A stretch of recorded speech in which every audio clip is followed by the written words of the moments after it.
what we're seeing right now is uh, what's going to be in the horizon for 2028. And they're going to do everything they could, no, to paint the Dutertes in a negative light. They're going to do every trick in the playbook, so to speak, no, para ipakita sa taong bayan na mali ang mga Duterte, na hindi sila kadapat-dapat.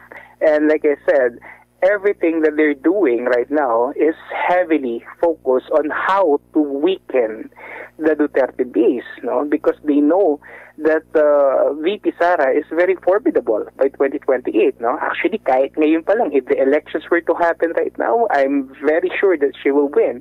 And alam ito ng mga kalaban.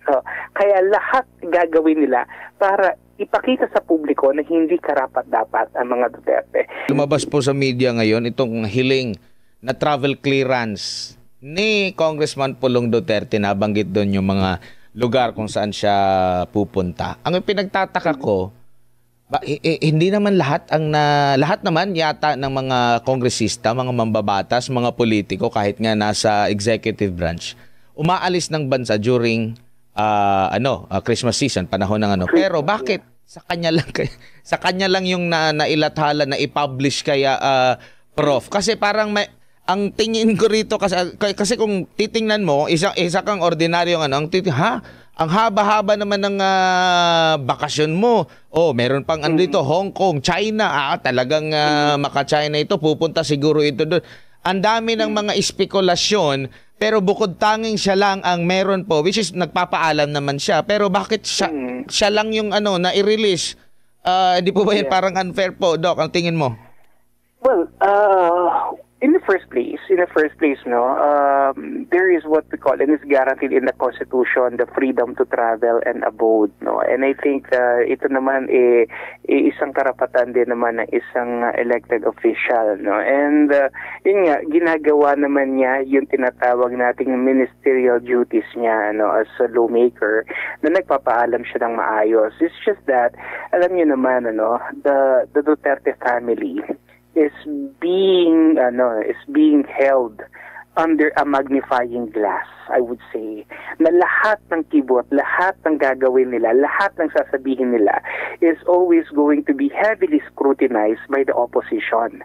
And I'm not only pertaining to BBM or to Malacanang. When we talk about the opposition right now, maliwanag kasi na nagkakaroon na talaga ng maliwanag na alyansa itong mga progresibo, like itong mga liberals, pinklawans, or dilawans, or whatever you call them, kasama itong makabayan bloc, no? Itong mga left-leaning party list groups na to, at they're all in support, I think, of BBM, no?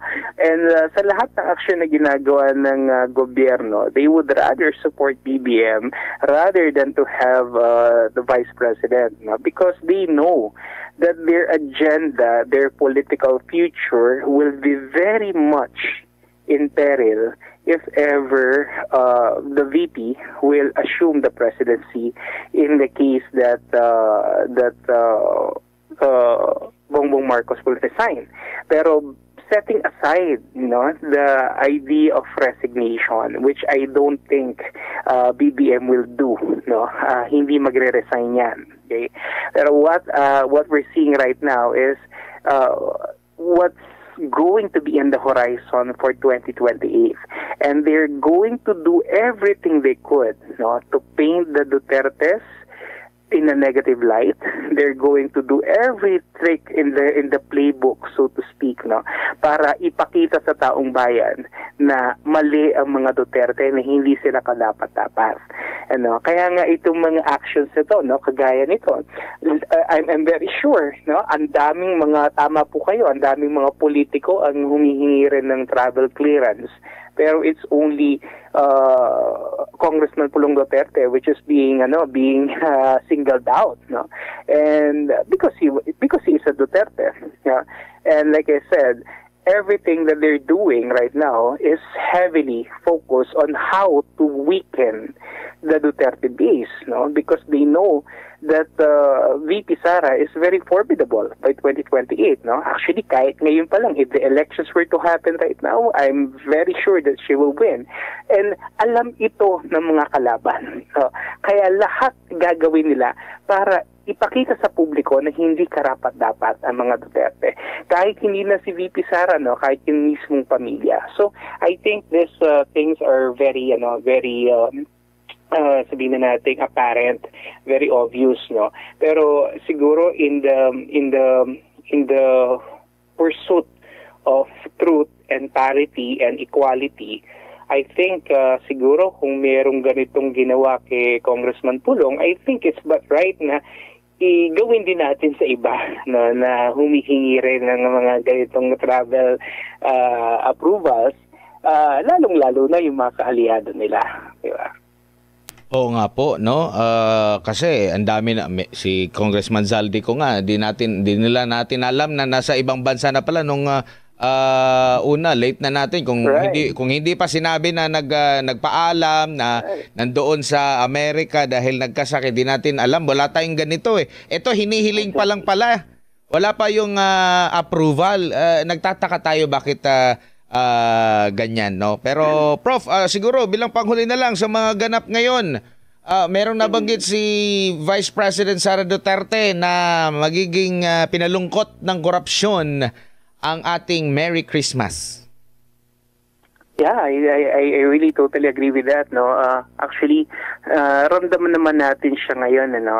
Although hindi natin kasi talaga matatawaran yung ating holiday spirit, no, as Filipinos. Pero ako personally, I'm seeing, that this Christmas is a little bit dull, a bit more kumbaga parang may reservations talaga yung mga tao, no. And alam mo yung gustuhin mo mang magsaya, pero at the back of your mind, you're living in a society, in a social condition where you're being oppressed, that you have a government that is supposed to be working for you, pero in turn, ang nangyari, pinagnakawang ka na, and worse, pinagmumukha ka pang tanga every single day.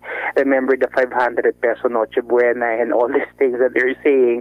I think it really runs counter to the very essence and to the very spirit of Filipino Christmas, which is definitely family-oriented.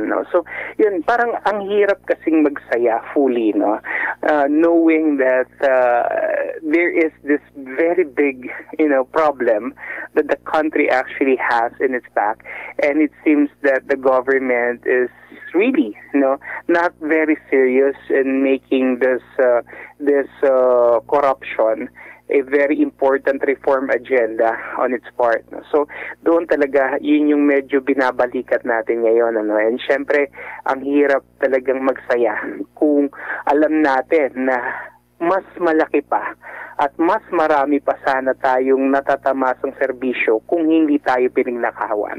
Na kung hindi tayo pinagkaitan, siguro mas marami sa atin ngayon nasa mga tahanan nila kaysa sa nasa ospital. O kaya mas marami sa atin ngayon, kakapiling pa rin natin yung mga mahal nila sa buhay at hindi nasawi dito sa mga nagdaang mga pagbaha. Diba? I mean, all these things, kung naiintindihan lang sana to ng gobyerno natin, I think they will be more, sabihin na natin, receptive to the needs and to the demands of the people. Kasi kung meron lang sana silang puso, at merong pagkilala doon sa kalagayan ng mga taong bayan, yung talagang totoong taong bayan, hindi yung lagi nilang sinasabi na taong bayan na hindi naman talaga representative ng nakararami. So, yun yung sana mangyari pa sa atin, especially for the coming year. A new hope perhaps, pero ako ako, personally, no, ang gusto ko na lang sana rito, magkaroon ng magandang kakahinatnan sana itong mga investigations na to. Less of politics. I think the government should be more focused on the economic indicators ng bansa natin kasi the economy of the country right now is really in a very, very bad shape. I hope that the president will somehow try to redeem himself by trying to focus na lang siguro not too much on the political aspects of the country's affairs, but more importantly on the economic trajectories of the country para naman kahit paano may angat natin ng kaunti yung kalunos-lunos na kalagayan ng ating ekonomiya na naghihingalo at the moment. Prof, maraming salamat sa inyo pong oras. Sa ulitin po, ingat po kayo. Wala po nga naman.